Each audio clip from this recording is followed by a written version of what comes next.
Okay. So, good afternoon. Almost 11 students are already here, and 21 is the total number of people who are supposed to join. So, this is what we call it as a discipline. If 2 o'clock means 2 o'clock, it's 2:05. People are still on the way. So, anyway, it's their loss. So, there are two parts in today's discussion. One is primarily the 1 hour class, which I would be conducting related to the domain-specific expectation in terms of questions. And next 1 hour would be the Bishwadeep Chatterjee. So it remind me, let me just send him a reminder.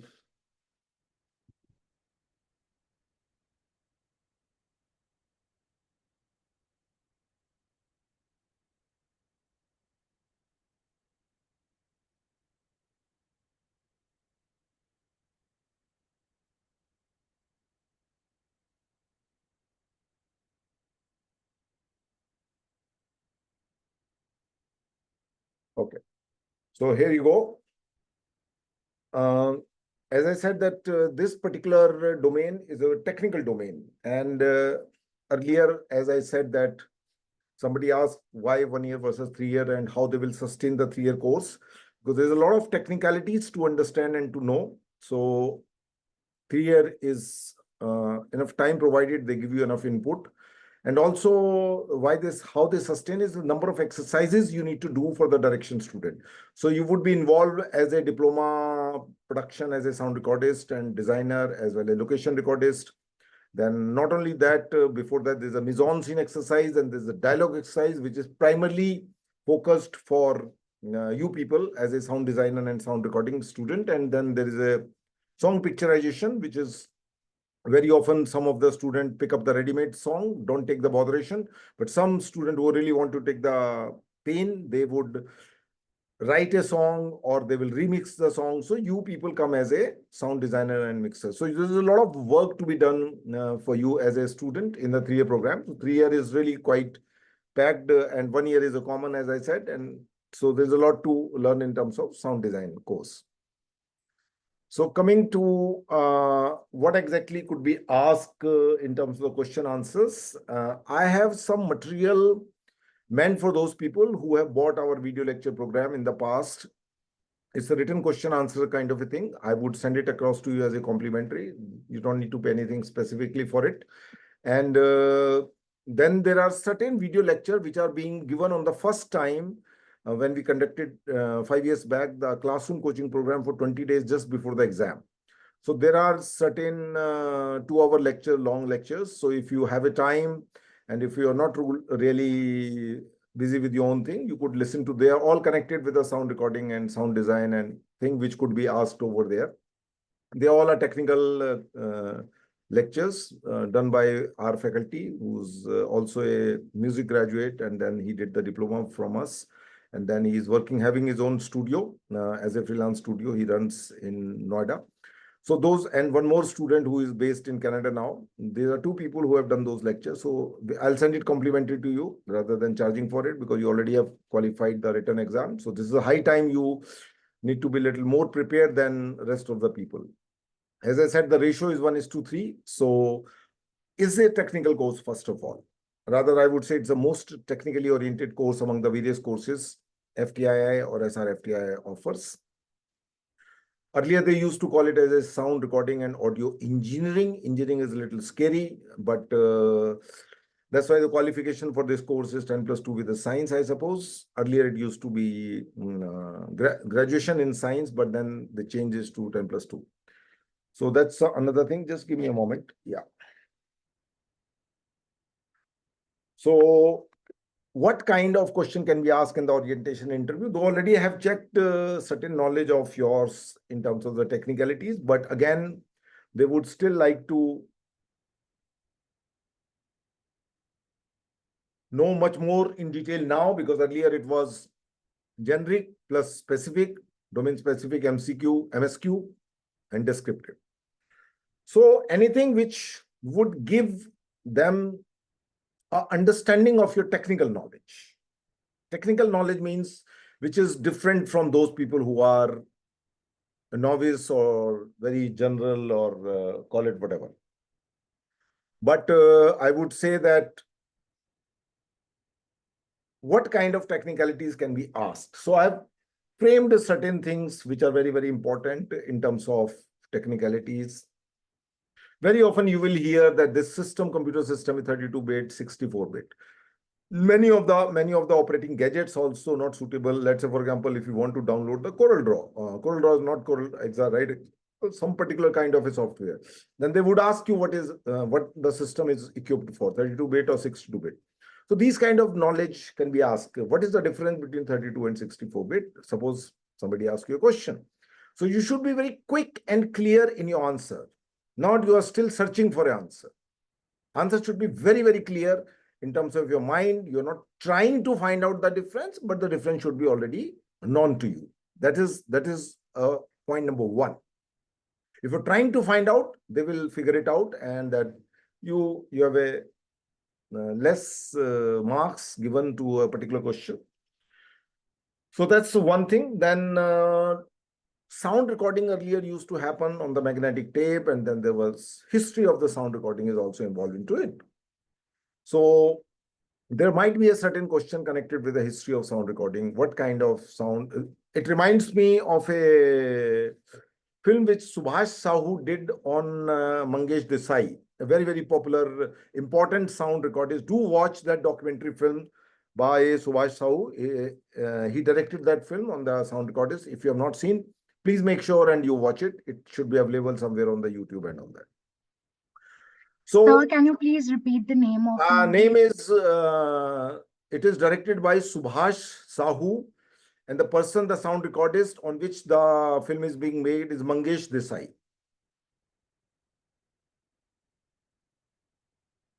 Okay, I'll try to find out the link. I'll talk to the Sahu and find out if the link is available on YouTube. It should be, because it was made 3-4 years back. So now all the festival round is over, so it should be available on the link. So anything like that, for example. Then as I said, that the history of the sound recording in terms of what used to be earlier there, what was the tape mechanism, Nagra, what kind of tape were used when those days of Nagra was used as a location sound recording. Then it reminds me, the location sound is a very, very niche expertise. Today, there are two awards. One is for location sound and another is for sound design, which is more of post-production in the studio. So let's say, for example, Bishwadeep, who will be joining at 3 o'clock, he has a partner called Nihar. Nihar is from my batch, and Nihar does the location sound, and Bishwadeep take care of the post-production in terms of mixing, tracking, and all that. And since Lagan, before that, it used to be dubbing all the time. But after Lagan, the pilot recording used to be used in the post-production. Hollywood and Indian cinema, that's a major difference in terms of sound. They use the location sound, which we call it as a pilot and pilot sound. And in India, 90% of the film were dubbed earlier. After Lagan, the trend got changed, and Nakul Kamte is the sound designer of that film. It reminded me, I did a long interview with him, and I'll try to figure it out and send it to you. Read that interview also. I have done certain interviews with a sound recordist also, which will be helpful for you people, though our magazine is more of cinematography, but doesn't matter. So Nakul did the sound design for that film and location sound. A very, very sought after sound designer and recordist, particularly for the location sound. So what kind of gadgets are used in a location sound? If I ask you a question, you should be very, very clear. 1, 2, 3, 4, 5, 6, 7, 8, 9, 10. These are the equipment used. Let's say, for example, if I quickly ask you, what is the favorite, most popular microphone used for the dialogue at the location sound? Quickly, people need to answer me now. Who will be the first one who will name the microphone, which is a very popular microphone used for the location Sennheiser. sound? Say again? Sennheiser. Sennheiser is the name of a company, my dear friend. I'm asking a model. Sennheiser microphones. Model number. Model number. Sennheiser make 100 kind of microphones. MK. Now that's where the difference would come between student A versus B. It's MKH 416. It should be like somebody said, Ritom said MKH 416. So that should be the clear answer. There's a MKH 417 also, but MKH 416 is a star microphone. And if I'll now ask this another question, which is the star headphone which is used for the location sound? Quickly, please write down the answer over here quickly. Of course, everybody will have a different choice. It cannot be 2 plus 2 is equal to 4. But when people ask you a question quickly, it means your answer should be tucked. Like somebody said, MKH 416. This is called precision. You're not beating around the bush. Earlier, somebody said Schneider. Yes, that's a 50% of the answer. But which model? Schneider make more than 50 models. So how precise and quick you are, that is where you score over other people. That's the point number one. Point number two is the softwares. Today, everything is software oriented. Gone are the days when there used to be big studios for musician playing music over there and sound getting recorded and all that kind of a thing. Everything has become condensed now. Today, it is the card which can be fitted into a computer, and that's the way people are used to now. So smaller the things, better it is today, because the space has reduced in terms of the cards, graphic cards and other kind of cards, sound recording cards, which cost 2 lakh, 3 lakh, 4 lakh, 5 lakh, 10 lakhs. Up to 10 lakh, the card would go. Just a simple card would cost 10 lakh rupees.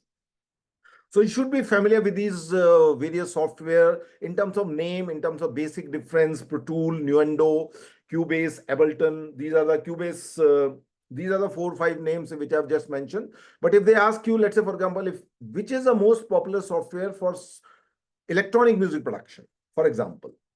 So you should have some understanding what is the difference between just a recording software and electronic music production software.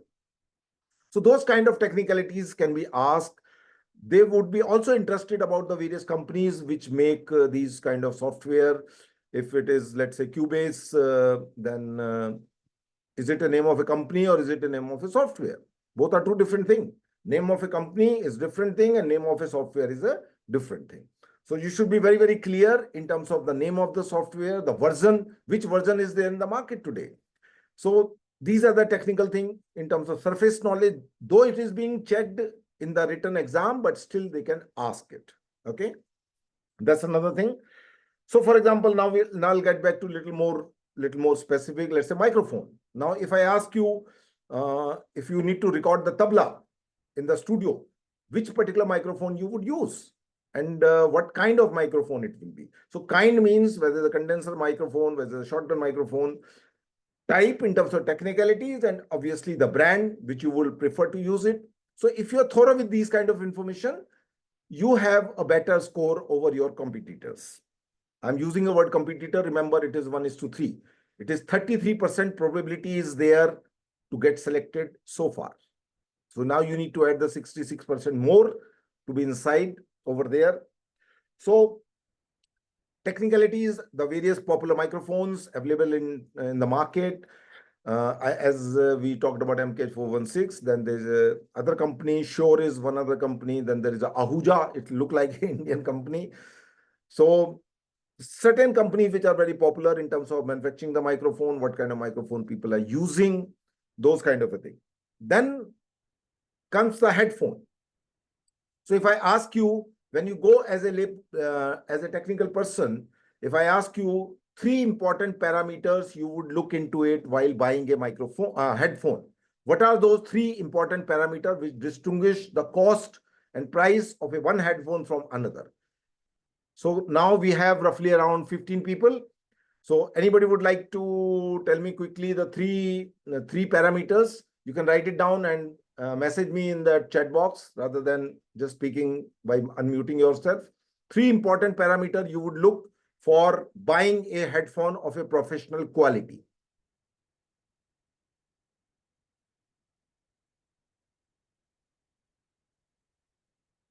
I'm still waiting for frequency range, impedance, and comfort. Okay. Frequency response, impedance, and drivers. Impedance, sound driver, noise cancellation. Very good. Somebody has added one more point. So impedance obviously is a one factor. Range, Frequency range is another factor. Noise cancellation is equally important. And driver, somebody said, okay. So impedance is something which is common.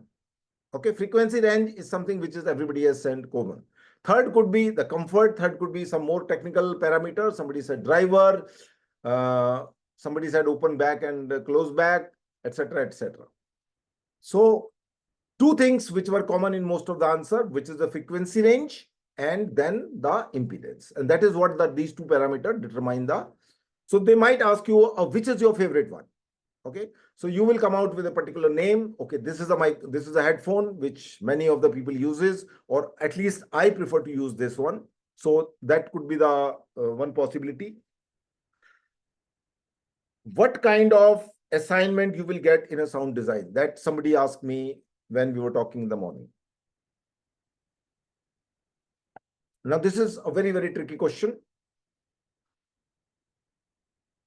Very often, one of the interview which I will send it across to you, when the war is happening, for example, there are variety of sounds you will hear in a war. Suppose there is a film called Padmavat, which is based in a particular period, and or Panipat for that matter, and there's a war sequence. What kind of sound design you would do for a film which is based on a 16th century war or 17th century war? 20th century war would be different than obviously 16th century, because those times the technology was not that driven as it is today. So war sequence of today and war sequence of 16th century, what kind of difference would be there in terms of sound design? Let's say, for example, so this is a one offhand question I could think of. Then how do you stylize a sound design? Or how do you stylize a sound in general? For example, in that interview which I was talking about, this when in the end there's a particular sequence when Ranveer Singh goes into the water and he throws that weapon into the air, and you hear a different kind of sound which is not actually true, the realistic sound, but actually it is a little stylized. How you use those plugins to modify that sound or to twist that sound, or exact term is something else which I'm not able to recollect as of today. But there's a particular how you process, that's the word, process that sound to sound it more realistic, at the same time more appealing. How that sound could be more appealing to your audio experience inside the auditorium. Okay, so sound design could be related to this particular question which I just said, but it could be about anything on the road, for example, maybe underwater. If you watch a film which Rasool Pukuti did, I don't remember the name exactly. I think it is a Blue, which was so much of underwater thing is there. Why I like that particular film? Because of the sound design point. Because I did scuba diving in Bahamas and Caribbean for 9 months after graduating from FTI for a longer project. So once you dive under the water, only sound you hear is the bubbling sound of your breathing. You know, the bubbles which goes, that breathing sound is there. Beside that, there is no sound. But how many of you have been under the water and who knows exactly this particular fact which I just told you? Okay. So you could still end certain kind of sound which do not exist in reality. Now that's where your creativity comes.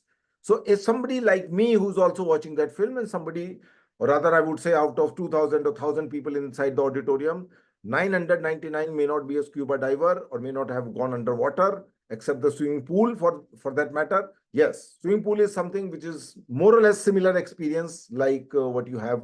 But in a swimming pool, you don't do the scuba diving. Swimming pool, you just go down the water and you get the feel. But you are more busy in swimming rather than to experience that sound. But if you are scuba diving, you're not swimming. You are doing the diving and you're moving around here and there. So your ears are equally important. So that kind of situation can be asked. A situation which is, let's say, for example, in a plane which is being, the pilot has announced that there is a problem in the engine and they have emergency landing going to happen. So what kind of sound design would have at that given point of a time? So film like which Ram Advani did with this Nirja, which is about aeroplane thing. So you need to understand what kind of sound design can happen, and you need to imagine those sounds which would be going on over there at that particular point. Maybe it is much more of an engine sound. Maybe it is more of a sound which is of a wind which is hitting the plane, because there may be a hole from one particular point where things have gone haywire. So it's more of realistic plus a part which is not realistic but imaginative. So imaginative and realistic both combined together would add to the sound design. So NH10, which Sahu did the film, and as I said that film has a particular kind of a sound design. 2, 3 example he has quoted. I will send it across to you, those examples also, so that you should be able to understand the nitty-gritty of that sound design situations. He has described the 2 particular situations from the NH10 that you should be able to understand. So that's one. I don't know how many of you were there yesterday, because that was a different class. I have a question which I asked yesterday. I'm again asking. In the feature film today, even this practice is continuing on the set. When you are about to take a shot, you say everybody is ready, and then you say going for take, roll sound, and then you say roll camera.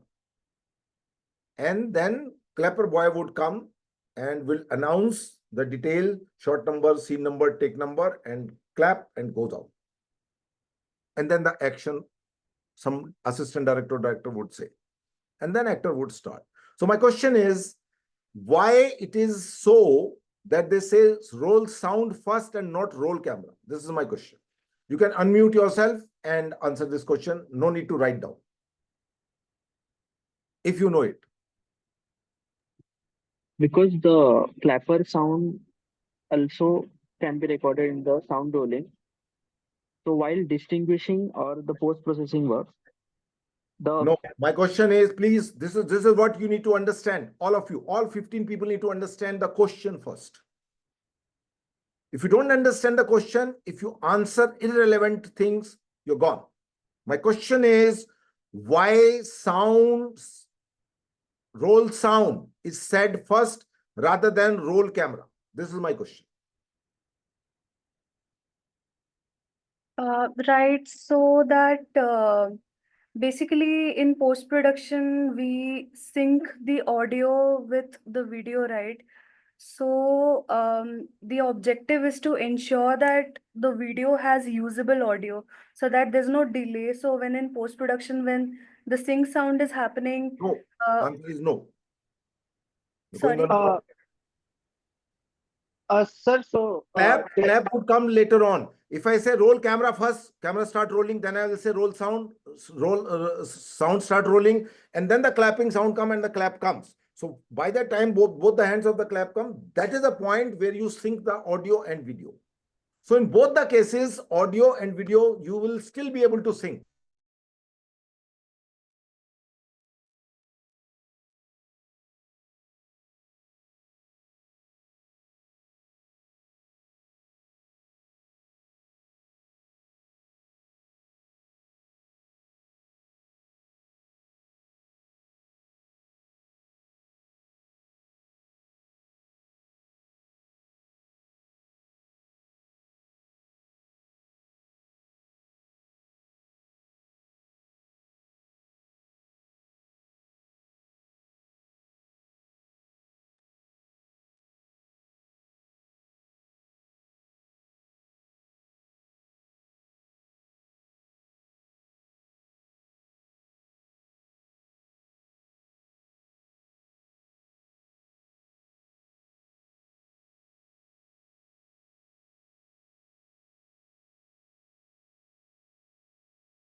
Can you see me? Hello, guys. Hello. Can anybody can hear me? Yes, sir. Okay, okay. So this is a live example what is going to happen with you people. Which means if your system is connected with the Wi-Fi and if you don't have your mobile as a plan B device ready over there, this is what's going to happen. Okay. So make sure that you are connected with the device at the time of your orientation and interview, that which will not depend upon the electricity thing. You should be able to have, you can have a laptop like the way I am having, but at the same time, once again, hello. So if something like that happened, which happened just now, you should not be in a trouble. So my question remains same. Who is going to answer my question? Why we say roll sound first and not roll camera first? Sir, because there are many microphone at the set, and we need to check first. If we start rolling camera first, then we have still a lot of footage. No, Won't no, waste no, if wrong anything track. wrong. Wrong. Anybody else? So the camera footage, so that the Okay. camera footage can be used Right. effectively. Like the film No, can be no, used. no. In both the cases, camera footage can be used effectively. Whether you say roll sound first or roll camera first.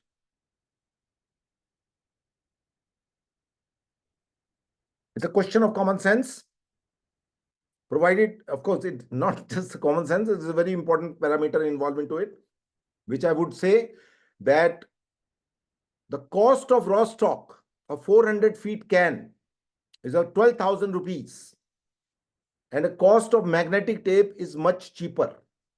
So when you say roll sound, sound start rolling, and maybe for 5 seconds or 7 seconds or 10 seconds, 10-second footage of 35 mm negative will cost much more higher than the sound recording. So you say roll sound first so that you will save on the cost of rolling the 35 mm negative. Okay. So that is the true answer, but it doesn't matter. There are many questions like this which can be asked, and depend upon your interest or understanding, it will keep varying, but doesn't matter. Okay, so that's one thing. Let me come to something very interesting, which everybody should be having some experience or other, or if not, then at least should have, and that is the setup of a sound recording studio. So suppose in your house, one of the room is lying empty and you wanted to set it up acoustically treated sound recording studio. So what are the things you will take care of it in terms of the sound recording acoustically treated studio? So my question is that. Now, who would answer quickly first? Sir, 2, 3, internal 4, something like reflection. that. Okay. Point number 1, point Uh, number 2, point number 3. Point number Okay. 1, internal reflection between walls. Point number 2, the noise coming from the outside the room. And point number 3 is the signal interpretation due to a multiple electronic device inside the room. Anybody else? How you will make acoustically treated your room into a sound recording studio? First thing is that. What are the steps you will use to make your room as a acoustically treated room? Shielding the room so that it becomes soundproof. Like for example, in sound recording studios, there are basically anechoic chambers that deflect the electromagnetic rays, and the way the studios are built is when the rays are absorbed so that no sound could be gone outside. So I think shielding the entire room completely and making it How sound. you do the shielding? I think sort of making a setting like something similar to an anechoic chamber. How you would do it? So basically mimicking the design of the chamber, putting those triangular foam shields on the wall so that the What is that sound foam enter. sheet? Triangular foam sheet, you said triangular is not necessary. It could be any kind of shape. Right. So what is that made of? The I'm answer not is, exactly sure. okay, you are not exactly because you don't know. This is the Right. difference. When you don't know, you would beat around the bush. And when you know, actually, you will say specifically. First of all, the thing which you are going to use is the glass wool. It's the most important thing to make a sound recording studio soundproof. Because your reflection of the sound should not be there, and hence first what you need to do is treat the walls, all walls as well as ceiling, through something called glass wool. Glass wool is nothing but it is a cushion rui kind of a thing made of a yellow, which has a variety of density. For example, it could have a 16, 24, 35, 50 mm. They call it as a kilogram meter cube. That is the density of the glass wool. Is it is not very expensive thing, but that's the key thing object make your studio as a soundproof. So glass wool is the most important thing which is going to be used. A. Before that, you need to do the waterproofing of the wall by putting some kind of material on which you put the charcoal. Charcoal is first you do it, then you put the glass wool over there into various frames. Frame could be made of a wooden, and then you decorate with a colorful cloth, and then fit some decorative material to hold those cloths over there. You might have seen various. This is a normal, non-expensive way. Then expensive way is then you buy some. There are various companies which make these kind of thing, which has a primarily the same element which will absorb the sound, and sound absorbing material is required to make your room acoustically treated. But we also do take care of, let's say, for example, frequency response. Sometimes you need to cut down the low frequency, sometimes you need to the frequency. Accordingly, there are various panels you will make. Sometimes you use a different kind of clothes also. So that's one thing.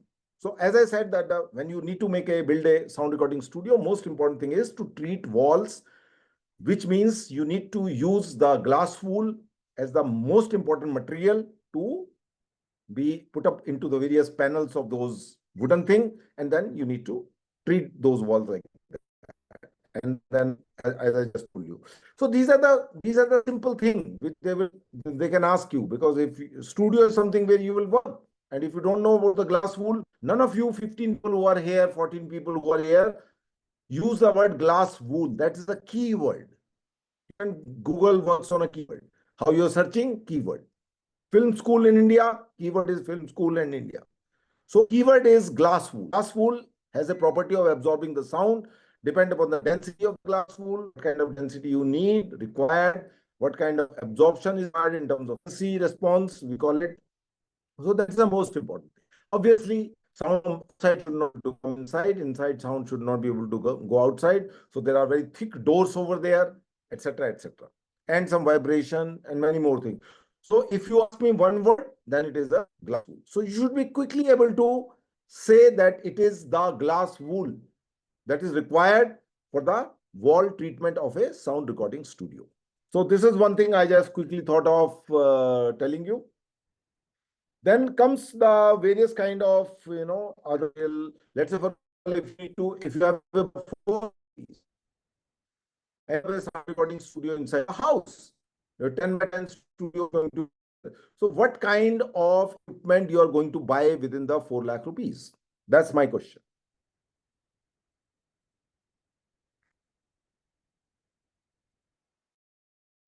Very thorough in terms of the basic element. You could say, oh, I mixer, I need monitors, I need computer system, I need Mac because I prefer this, and I need this Sir, particular your voice software. is These very are the software. Can you hear me now? no, sir. It's very Okay. unclear. It's very not possible. Sorry. The signal issue is I can't help much because that case, and hopefully you should be able to hear it. So in any case, I would be doing if I'm recording this on a cloud. So just it remind me, let me just check.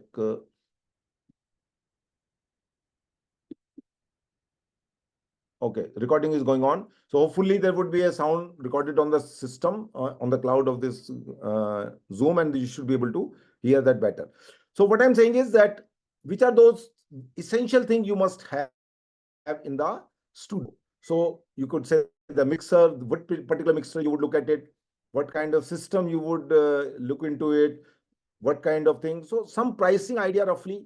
I'm not saying exact price, but some idea that I need a mixer, I need this kind of microphone, how many microphone would be required. So you should be quickly able to be able, for example, if I give you 15 minutes or 10 minutes, and it's okay, you are off for 10 minutes, quickly make a list of the equipment you will be requiring recording studio, and it should fall within a budget of 4 lakh, and email us within 15 minutes time. So if you go to Google and try to figure it out, don't do that. Right now, since I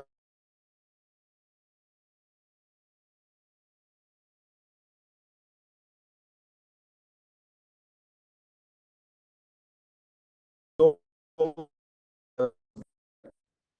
then it's very important.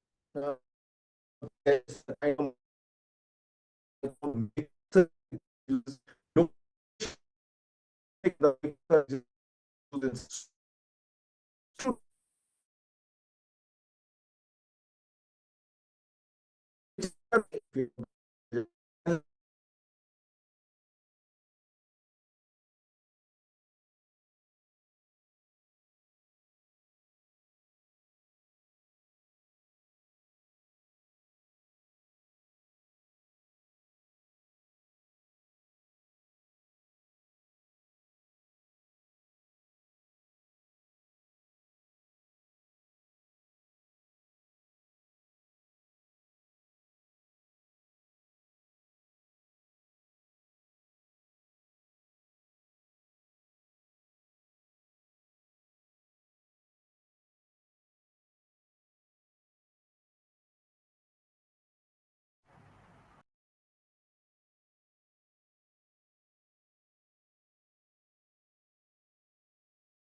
Sorry, there is a consistent problem is going on.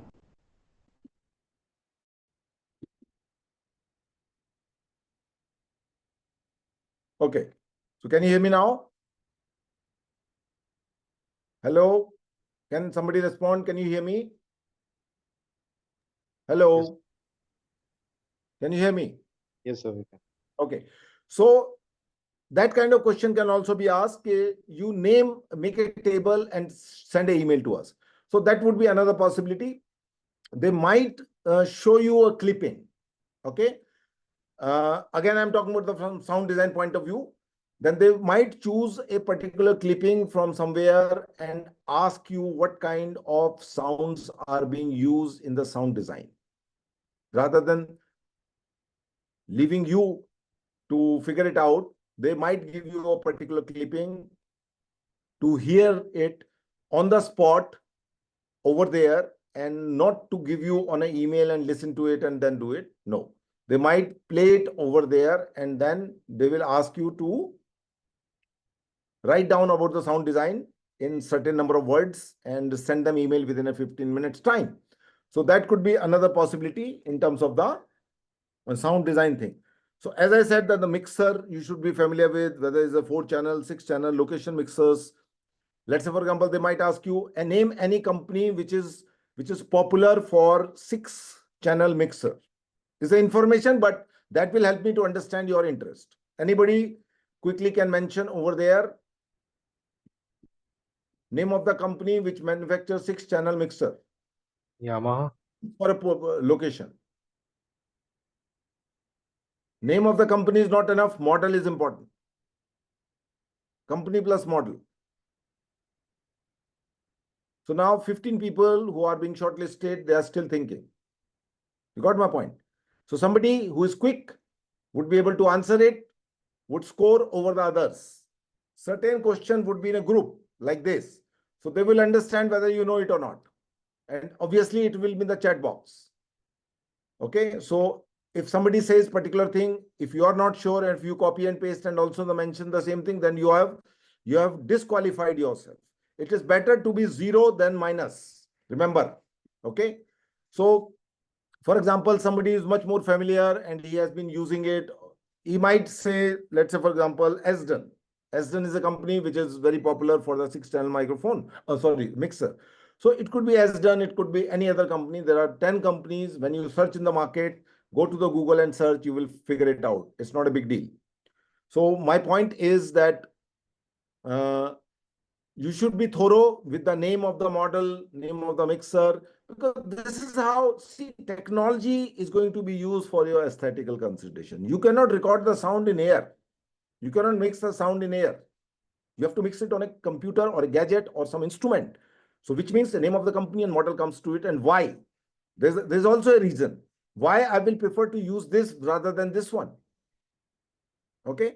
So all these things are important in terms of understanding. They might ask you about few sound recordists whom you have observed or seen the videos, and what particular film you like and why do you like. Choose a particular sequence and describe what is so interesting about the sound. Now, I'll just tell you one example from my FTI days. We saw one film by Akira Kurosawa and we came out. I was from the cinematography department. And there was a boy called Johnny. He's a big name in sound design and sound recording world today. Johnny.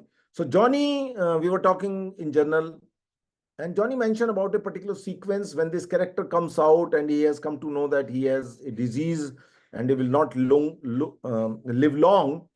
And when he's on the road, so what do you hear? You hear the sounds of the traffic going and coming. But in that particular sequence, you don't hear any sound, and which I did not notice because I come from cinematography. I will notice more of the cinematography and a couple of other things. But this thing was unnoticed by me.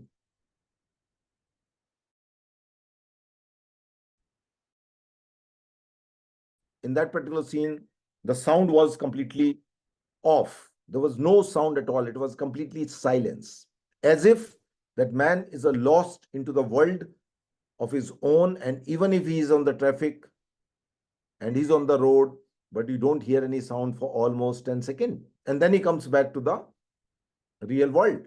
So what I mean to say is, you could choose any, like a kind of similar thing that was seen in a Rockstar too. So yes, it may be there also, because you may get inspired from anywhere, and not everybody is going to notice that, oh, it was there in Kurosawa's that film, and Akiru, for example, and then why it is there, maybe in some other film.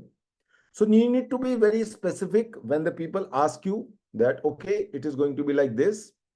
So you could choose something like that which appeals to you from sound design point of view, even if it means the complete silence. As I just said, it could be stylized sound of any kind of, let's say, for example, gunning or revolver for that matter. Now, revolver, there's no standard mathematical thing that 2 plus 2 equal to 4.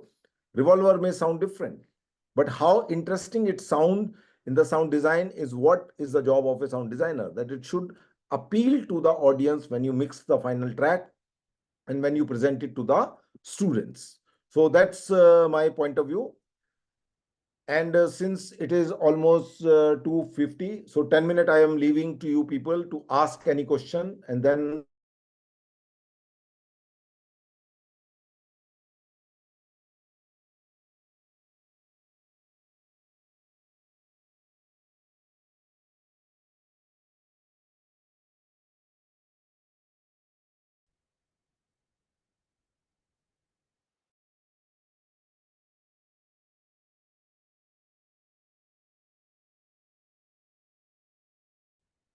once Bishwadeep would come, I suggest and request everyone to switch on or video on the audio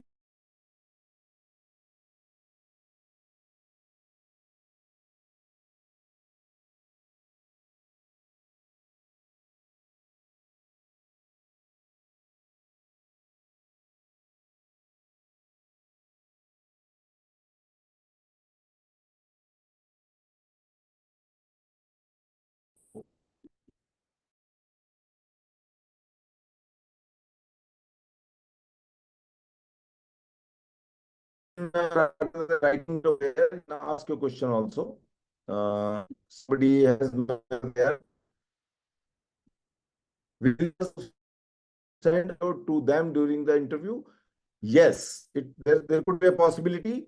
And they might ask you anything which you have done in terms of sound design. Send us any short film of 2 minutes or 3 minutes or 5 minutes, not more than 10 minutes, because nobody's going to watch the 10-minute film over there. But yes, they might ask you of sound design from any of your short film which you would have done, or a ad film for that matter, or it could be a music video also. It could be anything. But my anticipation is that they would give you a particular assignment, and then they would ask you to submit that assignment. So that way you may not say, okay, since I didn't do any film and hence I'm not able to do it. So probably that could be the reason. So if we do not have a portfolio, we are new. Yes, obviously you are new, but you could have made a small portfolio of, let's say, for example, for that, and you can mention in the beginning that this is a situation like this, and this is my sound particular situation like this. This is my suppose somebody died, for example, if now, and I come to know my father is no more, for example, then what kind of interaction I'm going to still continue, or whether I'll go off. If I'll go off, what could be my discussion on the phone, and what kind of a sound. So any situation can be given to the UP. If it is a complex list, which is the interior inside any location, which could be a building, which could be a house, which could be a factory, and there's the outside. Outside also has a variety of situation. One could be very quiet, peaceful, like near the river or mountains, etc. Quieter place. And then there could be a place which is a marketplace. Or there could be another place which is a semi kind of a situation. It could be outdoor of a school. It could be a balcony of a school. It could be a corridor of a school. It could be anything. So depend upon they are into the business for many years, and can be, that is what I'm telling you. In the school, let's say, for example, there are various stations which are outdoor, indoor. Indoor could be within the corridor, indoor could be a auditorium, indoor could be a classroom, indoor could be a principal's room, indoor could be a meeting room, indoor could be anything. And outdoor, again, as I said, the corridor, football ground, canteen, cafeteria, just near the gate, main gate. So depend upon the situation, they would describe it, and very throughout the year they are doing it. Remember it, and they are not doing it for 1 year. They are doing it for 20 years, 25 years, 30 years.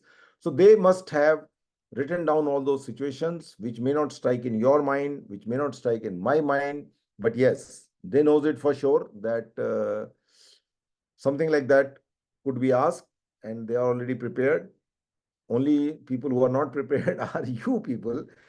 So I would suggest that it's a high time, particularly it's only 33% as of now.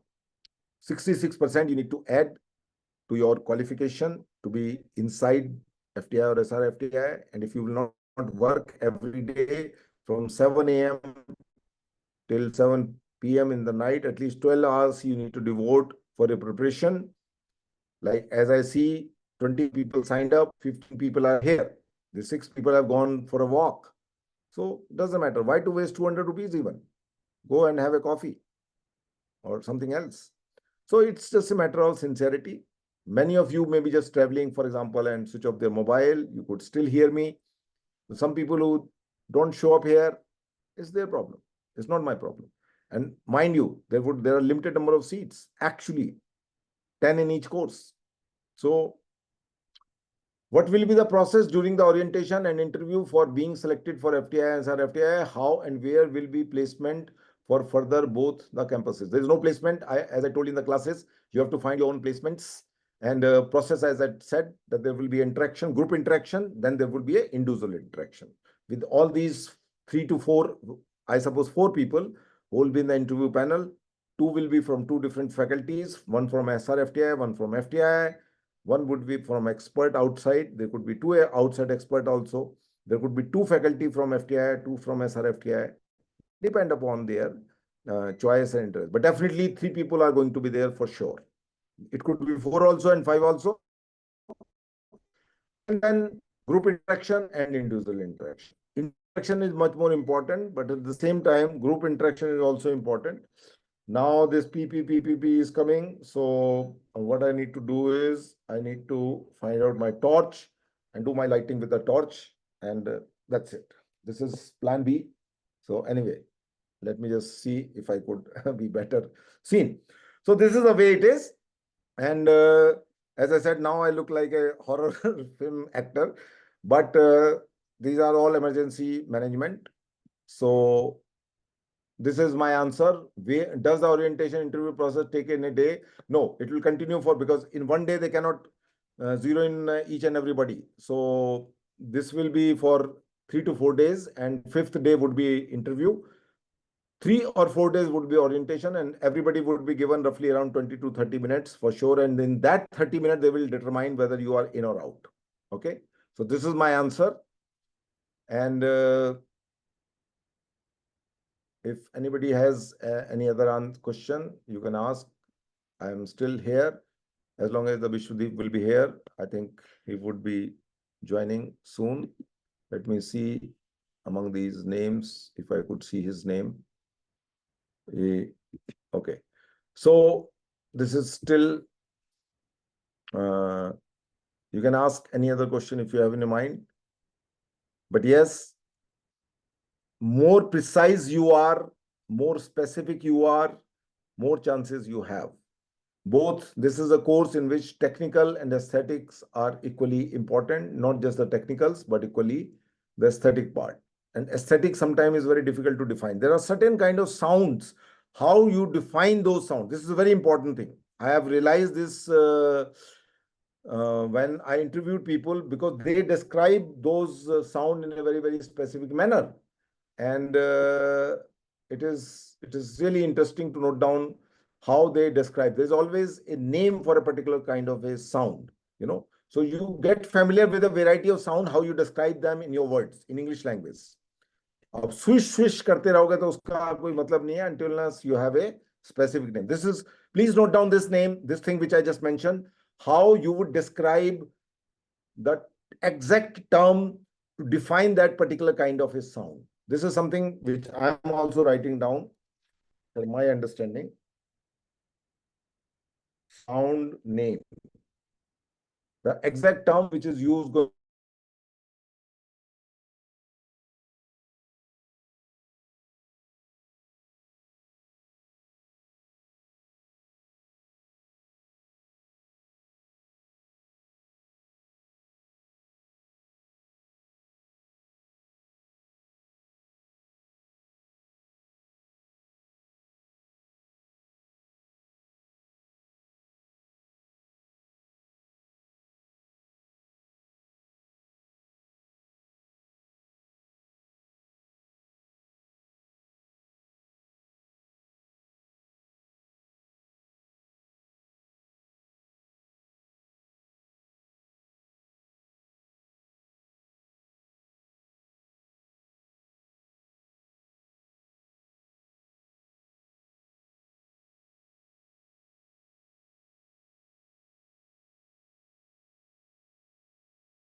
Hello.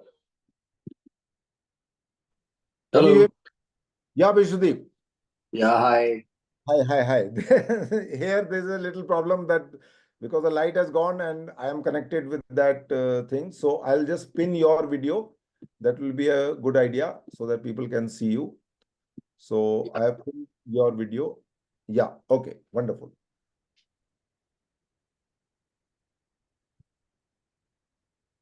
Hello, everybody. Can you hear it? Yes, Guys, kindly switch on your videos as I requested earlier so that it will become more interactive class rather than just talking to the wall, though I'm used to, but it will be a good idea if you could physically switch on your mobile phone as well as unmute yourself so that you can interact with Bishwadeep. Bishwadeep is a graduate from FTI Pune, as most of you must be knowing it, and I've already sent his profile to you people yesterday. So, Vishnudeep, it's up to you how you would like to carry on this session for this another 1 hour.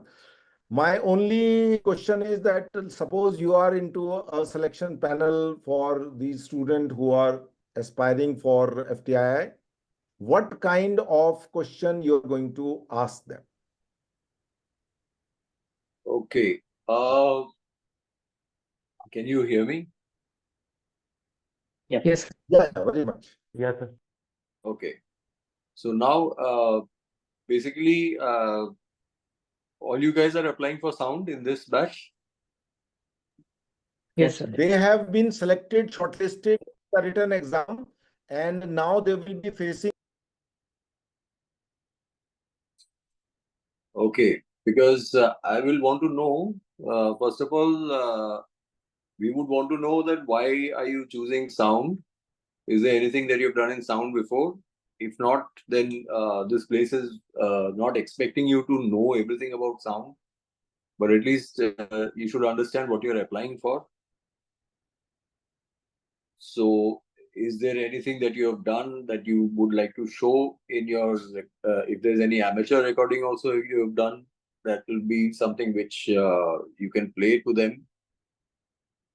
Or if there's any YouTube material and stuff like that that you have worked on the sound and you want to use it as a kind of a profile that you would want to show, that is also welcome. They'll understand where you're coming from and what your intentions are. And for those who have not done anything and they've just applied for sound, I don't have a feedback, because what happens is, like, when you're interviewing a candidate, then you see the biodata of the candidate and you ask him depending on the candidate's thing. So the questions will be basically about what you have done. Are there people who have done something in sound?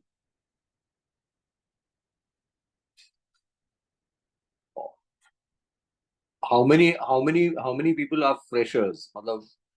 They have not they want to learn sound recording and sound engineering but have no idea of what it is for film. Are there students like that?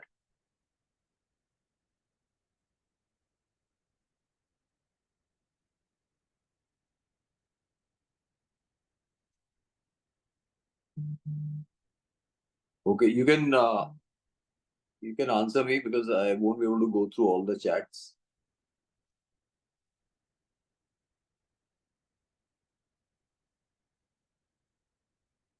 You can. Okay, as an orientation, what I will Anyway, you can. what I will tell you is the premise. I mean, they will show you. I think in orientation, they show you various clips of films. They talk about camera. They talk about sound. They talk about editing. So what I'm going to do is I'm going to talk about sound. What we are expected to learn from FTII. So basically, when you're watching a film, it's called audio visual. So audio is usually 50% almost of whatever visual that we are seeing in film. Film Institute is a place which is more, the training of sound students over there is mostly film oriented. So in that you learn recording on location. The kind of recorders that they use on location are specialized digital recorders these days, multi-track digital recorders these days, which they are using. They use specialized microphones like lapel microphones. They use boom microphones, and they are highly directive. These microphones are highly directive, and you pinpoint. They can pinpoint the source for which. I mean, suppose there's a character who's saying the dialogue, you can point the microphone to that particular person and pick up the signals from a distance away without picking up too much of your external noise.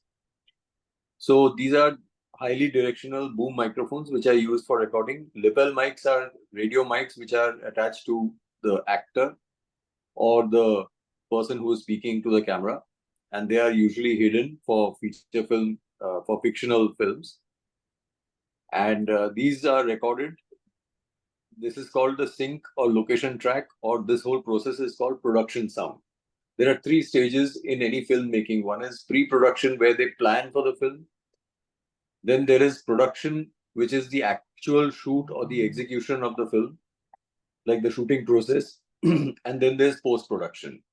So pre-production involves budgeting, कि कौन से location पे जाना है, कैसे करना है. Then what is the story? Depending on that, they select professionals, they select locations where they're going to shoot, and they also go for recce.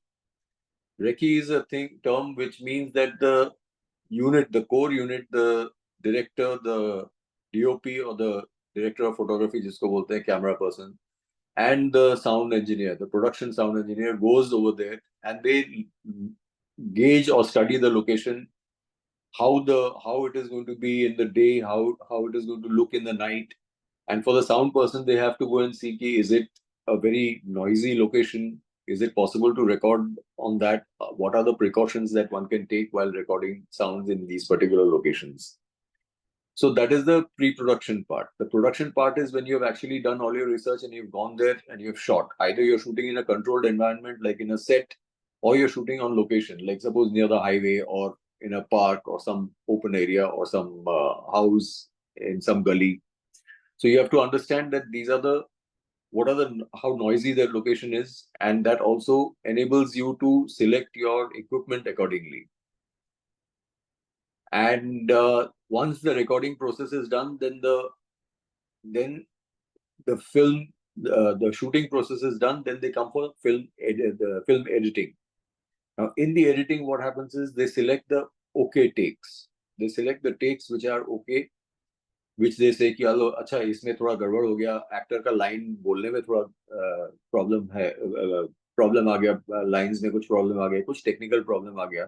So these are some of the reasons which you can say कि चलो ये disturbance आया है या there's something wrong with it. You select the okay takes on locations. Now in that okay take also there could be some disturbances like electronic noise or some other factors, other noisy factors can come in. So then we go into the process called ADR or dubbing. ADR मतलब automated dialogue replacement हम लोग बोलते हैं. So it's called ADR in today's times. Earlier we used to call it dubbing. तो इसमें क्या होता है कि the dialogues which are spoken on location, if they're not very clear, the actor dubs those lines. मतलब with the picture, he repeats those lines in a controlled environment like a studio. So the process is called dubbing. So then there is this process comes after the dialogues are cleaned. Location mein there are softwares which clean dialogues. Like suppose there is a noisy location, I can eliminate noise through proper software. I can eliminate or reduce noise to a bare minimum. Even after that, if there is a disturbance in the dialogues, we go and do the dubbing of the actor. Once the dubbing is done, then we mix the dub dialogues and whatever is spoken on location in production sound. So these two dialogues are matched, their tonalities have to be matched, so they don't appear like this is dubbed or this is there should not be any difference between the sounds that are recorded on location and the dubbing that you're doing. The tone of the actor, the selection of your microphones, all these things will matter. Also, what happens is when you're going on location, when you're recording, there is a certain noise of the record of the location which is always there around us. You know, in whichever location you are, whether you're in your house, whether you're in the office, whether you're out on the street, there is always a constant noise that goes around. That is called the ground noise, or that is called the room tone also. We call it the room tone. Like if you keep quiet and listen to your room, there are certain noises like, you know, कहीं दूर से TV बज रहा है, कहीं AC की आवाज आ रही है, कहीं पंखे की आवाज आ रही है. So these are sounds that are there on location. Now what we do is after each scene is shot, we record only these sounds. There is a reason for why we are doing that. Because जब हम dubbing करते हैं, that time we are recording it in a clean environment in a studio where there is no noise. तो ऐसा नहीं हो कि आपका noisy location है, फिर suddenly clean dialogue आ गया, फिर then there will be a jump. So we add this little bit of noise, extra noise, or the location room tone that we have recorded to the dubbing track to make it seem like, you know, that the person is in that location only. So there's a whole process over here called dialogue editing. So that is as far as the dialogues are concerned. Then we have effects recording. Now there are two types of recordings. One is non-sync effects and one is sync effects. Non-sync or atmospheric effects, जिसको हम sound design भी आजकल बोलते हैं. Those effects, non-sync वाला जो होता है, जैसे बारिश, thunder, aircraft flying. So these are sounds that you can add on your tracks. They don't have to be in sync with the visual. They can appear anytime I'm talking to you. There can be a thunder that can happen. There could be rain happening outside. Or there could be traffic sounds outside. There could be a random ambulance going by. You know, these are sounds that are atmospheric sounds.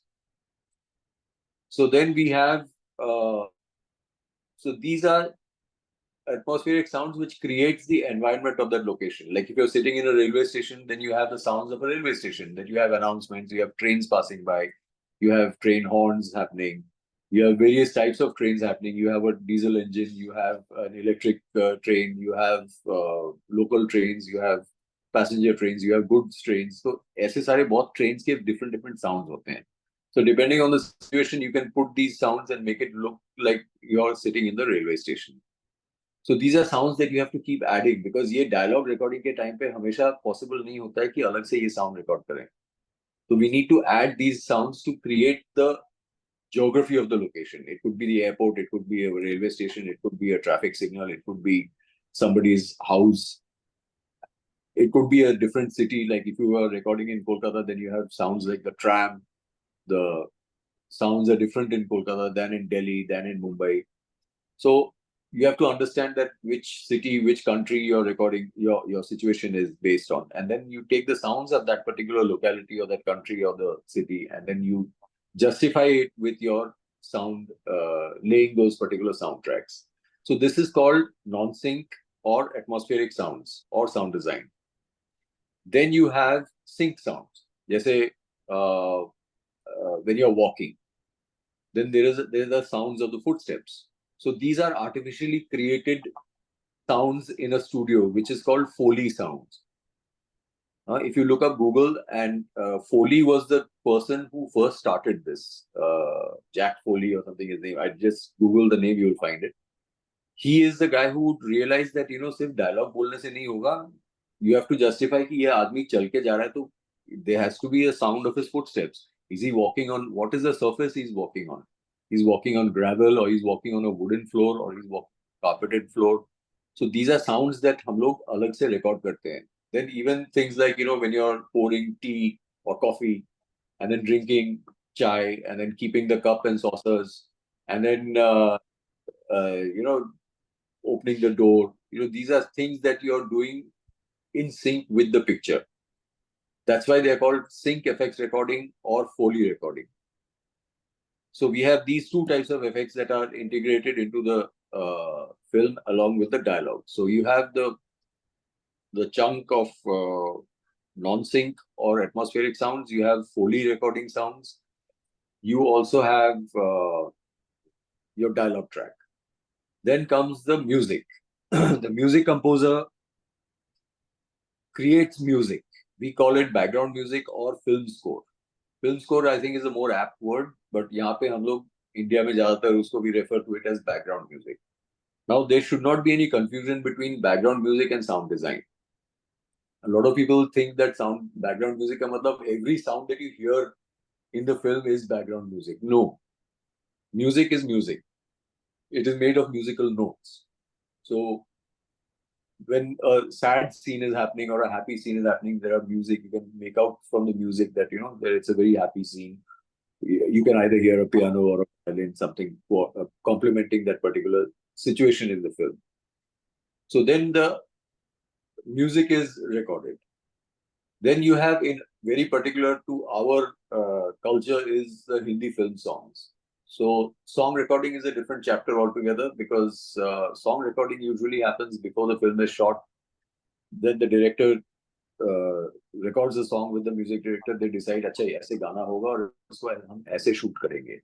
So this happens more or less before the shoot, and after the shoot happens, then on the edit they place the song in the editing room and they cut the visuals accordingly. So then you have your dialogue tracks, your atmospheric sound effects, you have your Foley, and you have background music, and then you have songs. So these are the elements that are compiled together, and they are mixed in the right proportion, so that when a film is made, then these are the sounds that are going to be coming along with the film. What the dialogue is going to be, and how we process the dialogues, how we clean the dialogues is something that is our job for the next 3 years. You will have to learn. But this is the premise. When you're seeing a film, try and listen to the sound as well.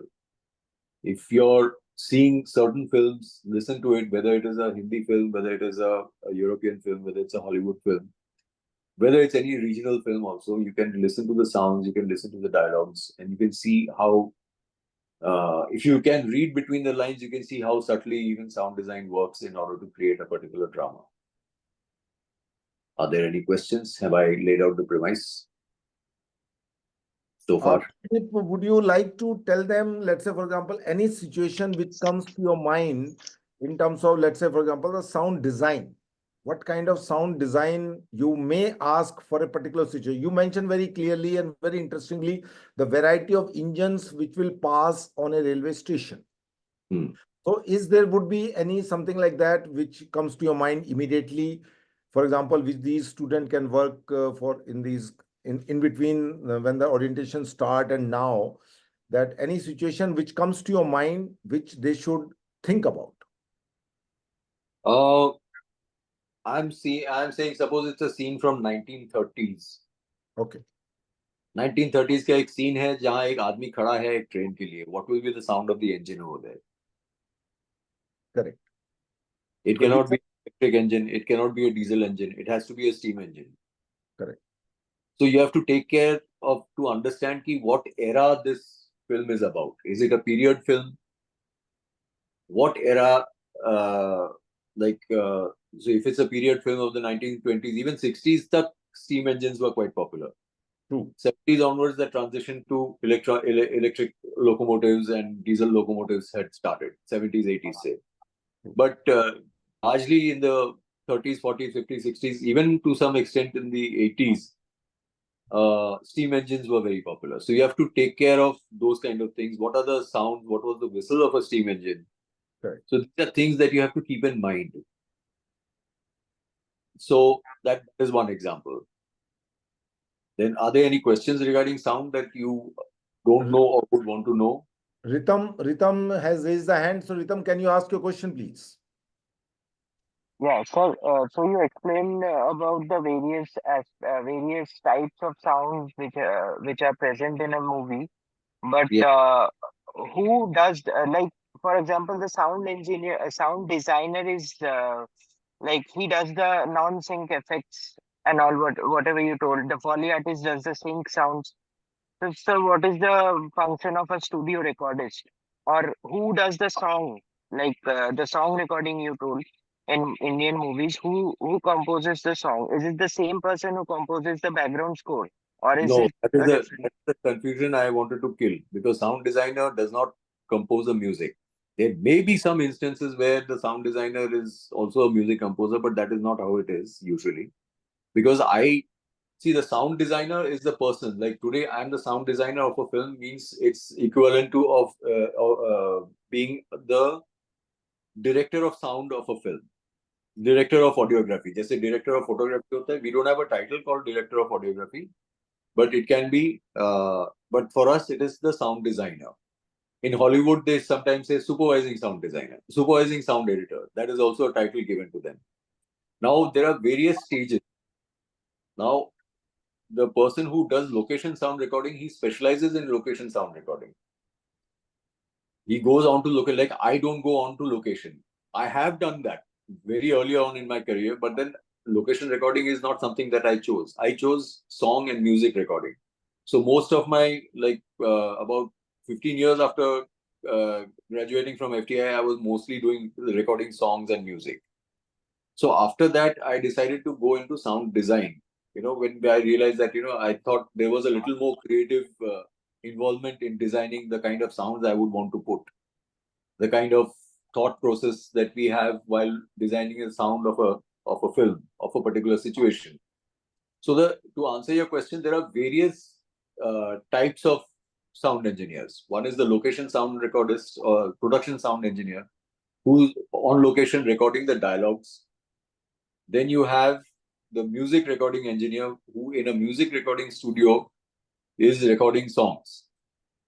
So earlier we used to have proper music recording setups, but today what happens is most of the music composers have their own studios, and many of the music this one.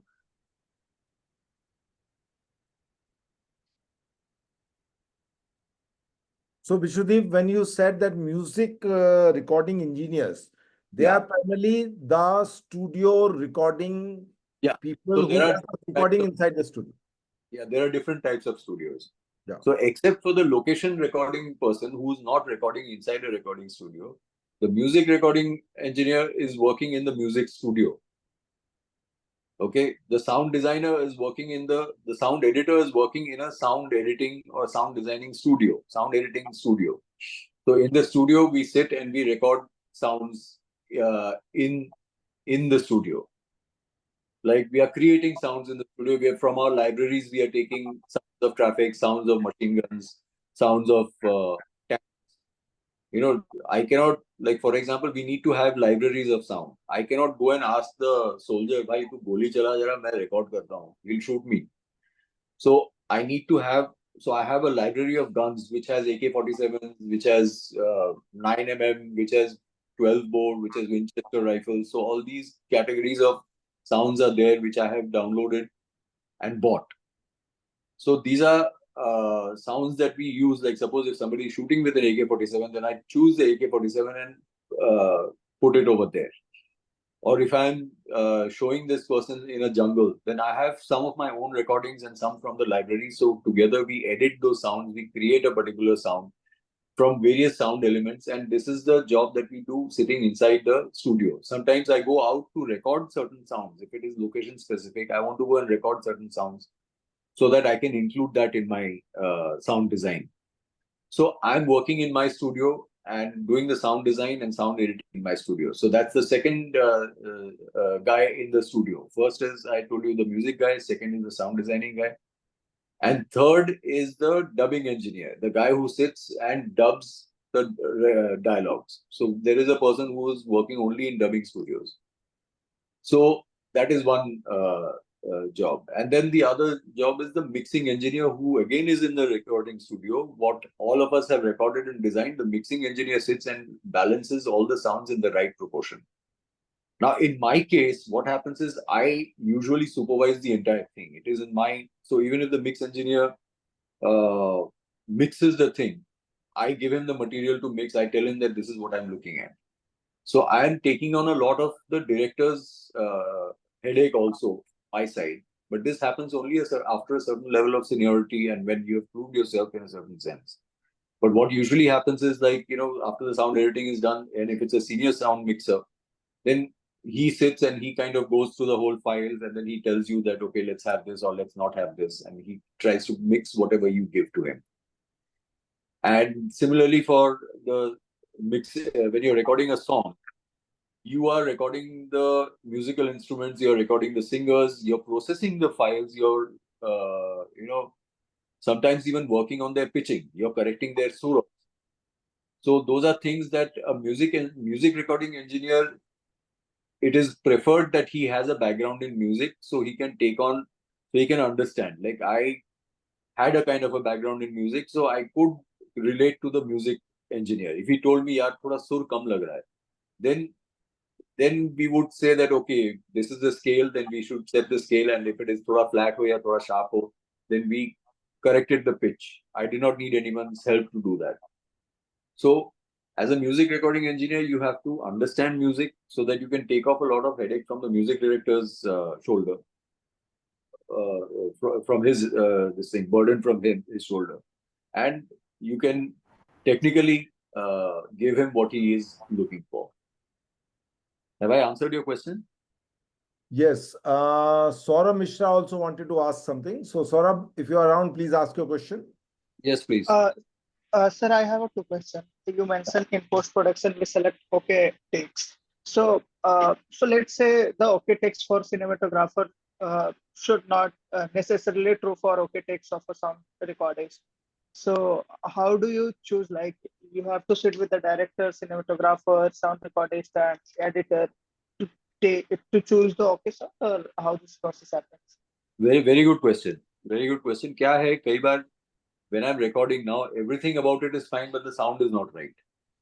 So what happens is the editor goes through the various other takes जहाँ पे sound okay है, and then we लगाओ it to the original take and see whether the sync is matching. So sometimes the takes are from the NG take से हम लोग sound लेके visual okay take में लगाते हैं, and then we try and match it with the lips to see that it is in sync. अगर वो भी नहीं हुआ, and if people are still not sure whether the sound is okay, then what we do is we do spot dubbing. Spot dubbing का मतलब है आप dialogue बोल गए, जैसे मैं कैमरा की तरफ देख के डायलॉग बोल रहा हूँ, hello how are you, okay hello how are you में कुछ डिस्टर्बेंस आ गया, तो अब कैमरा बंद करके हम लोग एक वाइल्ड डब ले लेते हैं, hello how are you. So that is called spot dubbing. In fact ये right now in one of the projects that we are working, Ranveer is shooting. Ranveer का मेरे को मैसेज आया कि डायलॉग सिंक में मेरा डायलॉग थोड़ा सॉफ्ट होगा because of my character. So I told him, आप एक काम करो, you do spot dubbing after every take. And spot dubbing, when he's doing, his throw is getting better. So I know that I may have to use the spot dubs for all these particular situations. So we are trying to work out an equation over there. So you're right when you say that visually take okay है, लेकिन sound wise अगर okay नहीं है, तो either we take the okay takes of the same sequence from other takes. Suppose there are 4-5 take तो हो ही जाते हैं, तो उसमें से कोई अच्छा लेके sometimes we edit also. Like hello मैंने first take से लिया, how are you, how are मैंने second take से लिया, you मैंने third take से लिया, ऐसे करके भी हम लोग जोड़ के dialogue को edit करके we try and make it into one file. Sir, I have just one other question. Like I watched your film Padmavat in theaters, and since it's a Bhansali sir film, तो वो बहुत particular होते हैं हर एक चीज के बारे में कि everything should be perfect, and it was everything perfect. So like how I just want to know your process, understand your process. Like if you say कि मोतियों का माला का आवाज है, but then like जब रणवीर fight कर रहे थे तब, so ये तो काफी पर्सनल चॉइस है ना, तो एज अ साउंड डिजाइनर आप फिर मतलब हंड्रेड्स ऑफ सैंपल्स क्रिएट करते हैं, और हाउ दिस हैपेंस कि एक पर्टिकुलर सीन में अगर कोई साउंड यूज करना है, so because everything could not find on stock. या fortunately no, those are then created in foley. Padmaavat में हमने क्या किया था, वी हैड रिकॉर्डेड दोज मोती का sounds. I had recorded them on this thing. I had some sounds of beads, but then my library did not have a good sound, so I recorded them in Foley. And Sanjay ke saath I worked on Bajirao and on Padmavat. And before that, much before that, I had recorded his songs, and for Hum Dil De Chuke Sanam and Devdas also I had mixed the songs. So Sanjay was incidentally हमारे batch का था from FTI. तो एक one good thing about FTI is that everybody's basic orientation, we are all on the same page aesthetically, more or less. बाकी हर आदमी का माने in terms of understanding cinema. So हम लोग का जो background था, हम लोग का जो grounding था, that was not very different. The second is the sensibility. So sensibility is also not very different. क्योंकि उसका जो thought process है, मेरा जो thought process है, I'm trying to qualify his thought process and probably come out even better. 95% of the times मैंने जब संजय को दिखाया ये देख कैसे है, I have decided this is a sort of a thing that I have done. He was more than happy with it. तो वहाँ conflict का वो नहीं है. But at the same time there are certain places where he says that I would want music over here rather than this thing, and I could realize that okay, this is why he was asking for that. But in terms of creative differences, very little creative differences I've had with Sanjay. In fact, he's one of the best directors for me to work with because he understands why you're doing what you're doing. So, but this is not the case with every director. कुछ directors के अलग perspective होते हैं जो aesthetically it may not sound very nice, but ultimately he's saying it, so we have to do it. Ultimately, the director is the person who's जिसके idea से thought से ये picture बन रहा है. So he is the person who will tell you. It's like you involving an architect. मतलब architect अगर आएगा तो कुछ भी बना देगा आपको अच्छा नहीं लगेगा. Even though he is one of the best architects in the world, you may not like it. But he will have to go with your taste. Bhai, I have a taste that I want this house to be very colonial looking house. Or very postmodernist kind of a look I want. Or I want a very American kind of a look. Or I want a very European kind of a look. So ये आपका taste अगर है तो आपका architect बैठ के he will source materials accordingly and he will वो आपका घर उस हिसाब से बनाएगा. So that is the case even with the DOP, the sound designer, and your editor also sometimes, and your visual effects designer, your VFX artists. तो ये सारों का involvement होता है. See, making a film, unlike an author, for example, मैं सुबह एक idea सोचता हूँ, मैं एक pen लेता हूँ, paper लेता हूँ, I start writing. Or if I'm a painter, I just take my brush and I start painting whatever comes to my mind.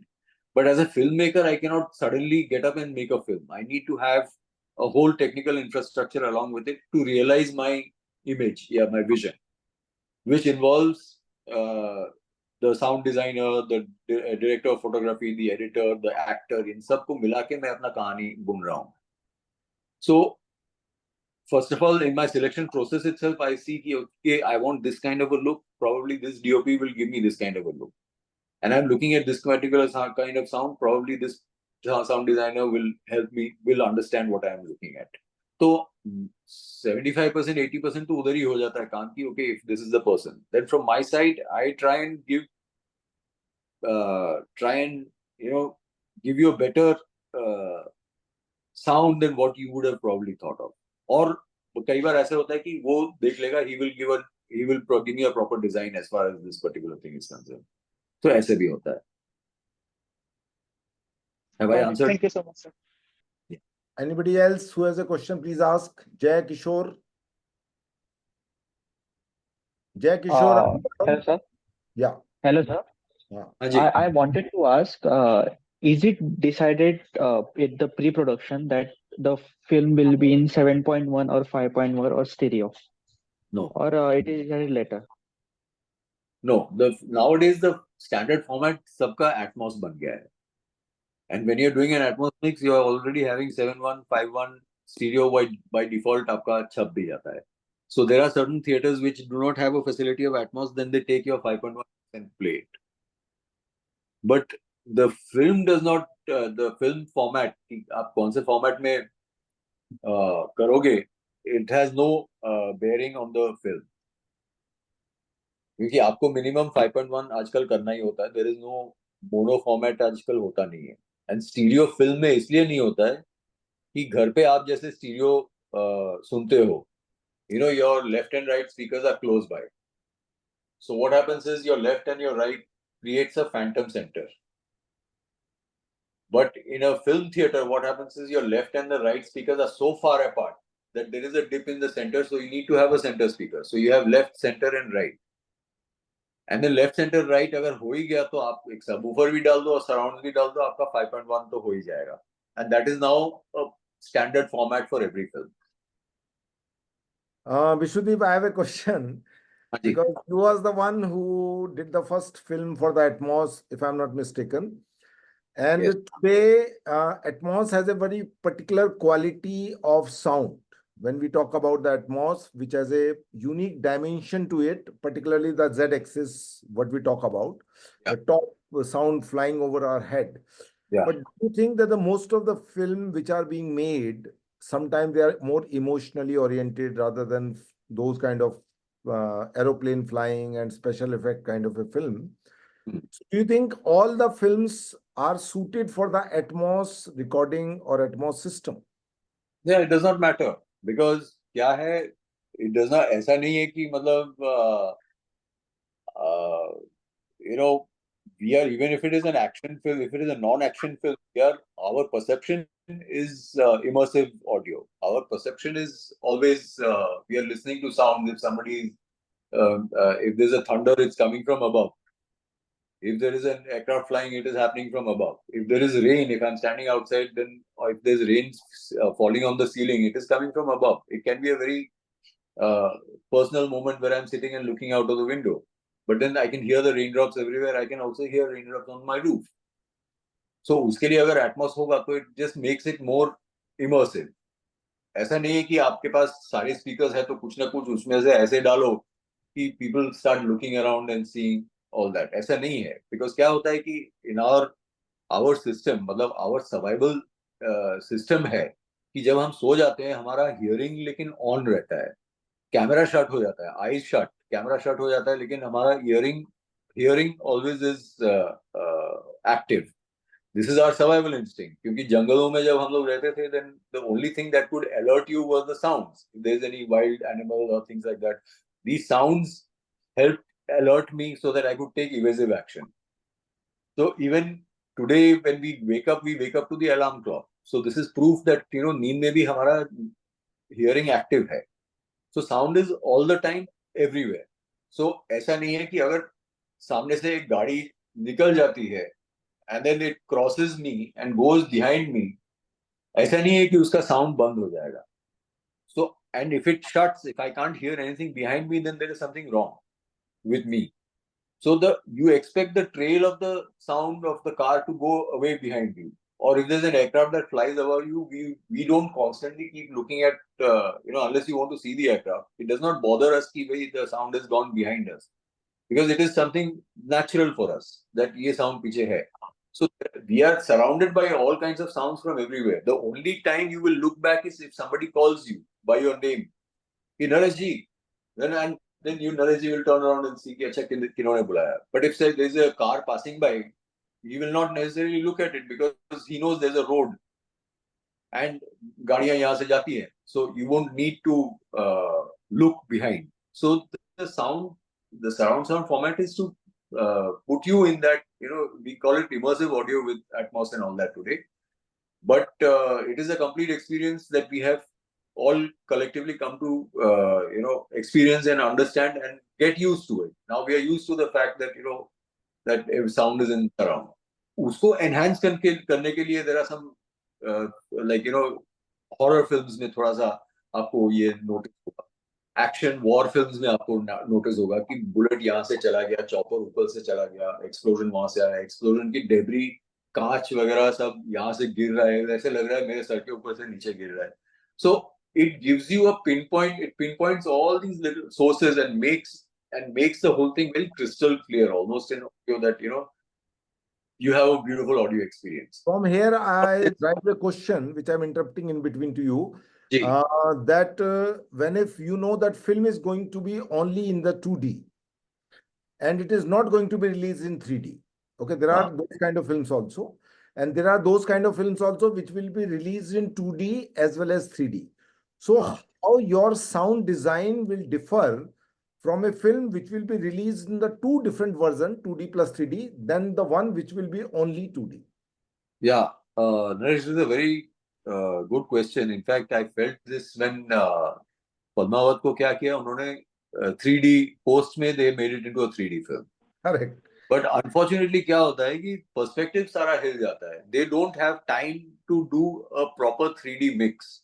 Correct. We have studios which can play 3D for you to do a proper 3D mix. You will need, the workstations and the stuff that we are working on today, they are not geared up to reproduce 3D imaging.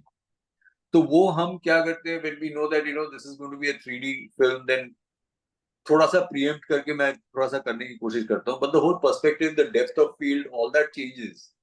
And because there's so much change in depth of field, ऐसे लग रहा है कि सामने वाला actor तो मेरे गोद में बैठ गया और पीछे वाला और दूर चला गया. So ideally, if I had a visual reference of this in 3D, I would have mixed it accordingly कि ये character का sound थोड़ा presence ज़्यादा होगा, वो और दूर चला गया. 2D में ऐसा नहीं मिलता है. So we do it according to 2D, and according to 3D, that is, we just leave it to chance that it works or it does not work. Kshitij, do you have an answer because you have raised your hand, Kshitij? Or you already have asked? Kshitij, do you have a question because you have raised your hand? So I'm asking, do you have a question? We can't hear it. Mic is off. Your mic is off. Please unmute yourself. Yeah, please carry on. Your sound is still not. Can you type your question? You can type your question over here. We will read it out for you. Okay. Yeah.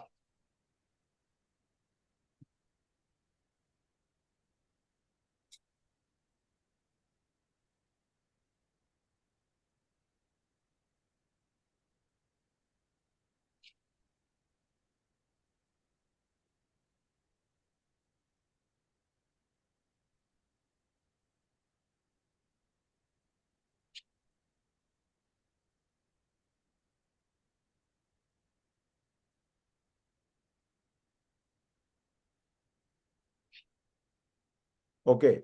Sir, my question was regarding the interview process. They would ask us to write and describe the sound. How would we do that in words?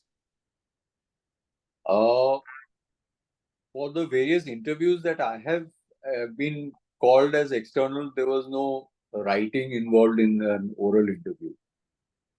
अभी orientation में मुझे पता नहीं है. Maybe in that, is it part of that orientation process? Naresh, I'm a little Yes, out. yes. What they do is sometimes they will share a clipping of a sound along with a visual, or it could be just a sound only. And then they might ask student to notice certain things and describe them in the words. That's a plan A. Yeah. Then there's another plan called plan B. They would give you a situation, let's say, for example, in the 1930s, a train station, and describe what kind of sound do you hear over that train station. That could be another one. So any situation, they would give it to you, and then you need to describe that into the words and send the word file to them via email. That's one of the. Sometimes they could ask individually also, play a 10-seconder of a sound, because the 30 minutes they give individually to every student. So 10 second to 30 second to 1 minute. Let's say, for example, 1 minute is the ideal duration. They will play a sound of 1 minute duration for you. And then they will ask you, or maybe 2 minutes, or maybe 3 minutes, because 30 minutes are normally given to every student individually by the team of 3 to 4 people expert. And then they will ask you to describe about the sound design of this sequence of 3 minutes. Yeah. So what he's also mentioning is, आपने उनको बताया कि swish and rustling का मत बताओ आप. So I did not understand that. No, what I said is that I also told them, okay, let's say, for example, since Naresh had mentioned that we should use the word like swish and I was, because I remember most of the time when I record the interviews of the sound recordist, what I learned is how to describe a particular kind of sound through a particular word. There's always a terminology.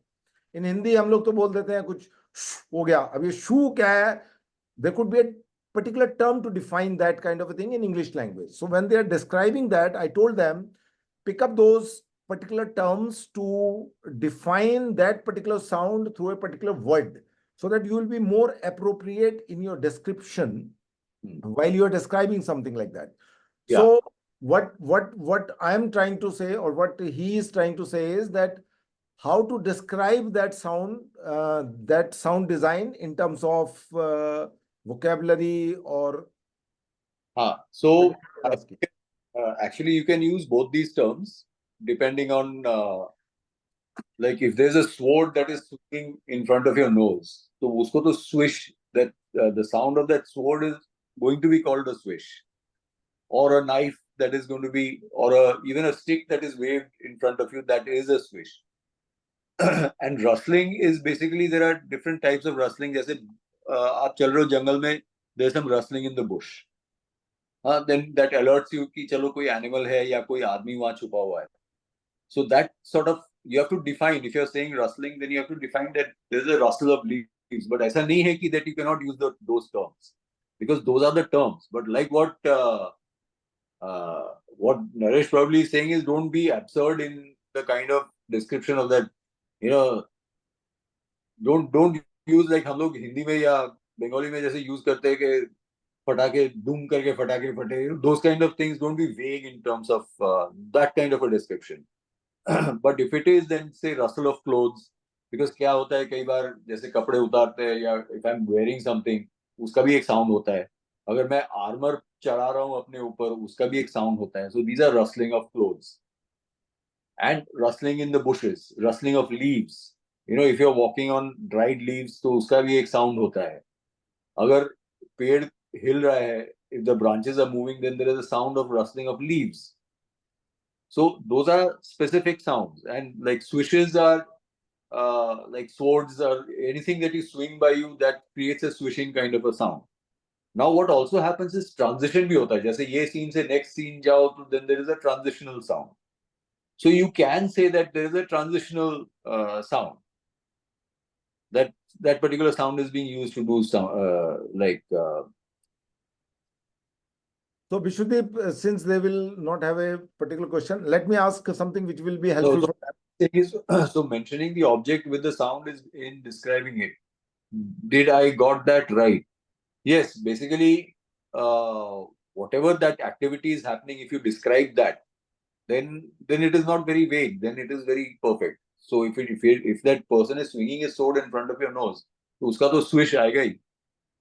Even you can say that even the metallic swish भी आप बोल सकते हो, because एक metallic tone भी आता है. अगर if it is a sword, मैंने मियान से तलवार निकाला तो that झिंग करके एक metal sound आता है. But झिंग करके आता है, that I cannot say. I can say that there is a sound of a metallic sound of the sword being taken out of the sheath. Somebody is asking, can you explain a bit about 8D sound audio? How is it created? 8D. That is bullshit. That is bullshit. Don't even try and attempt try to impress them with this sort of a jargon. So anyway, let me ask the important question, because I lost the touch after Padmavat and Uri, these two interviews, which I'll be sending it to the student. After that, you have done a couple of films also. And something which is always of interest for me is a stylized kind of sound which you do in a post-production particularly. So do you recollect any of the situation after Padmavat and Uri, which you would like to mention now for the benefit of these students? Because these interview, I'll be sending it to them to read. Okay.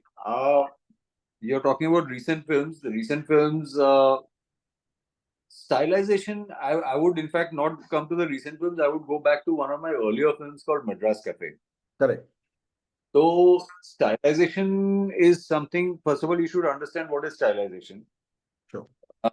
And stylization is something which, you're kind of, you're creating a particular sound. You're trying to tell a story by creating a particular sound artificially. In the sense like, there's a scene, if you have seen Madras Cafe, if you have not seen Madras Cafe, please see it. There is a scene where where John Abraham goes, the protagonist, John Abraham goes to rescue the politician, supposedly Rajiv Gandhi, but he's too late, and there's a bomb blast that happens. In that bomb blast, I have created like I put in a tone, like, as though your ears are ringing. So I put in a, 1 kilohertz, I don't remember, 6-7 kilohertz like constant, like, piercing tone I have put in that. And I have garbled all the sounds around John, because that is what I wanted to get into the character's mind.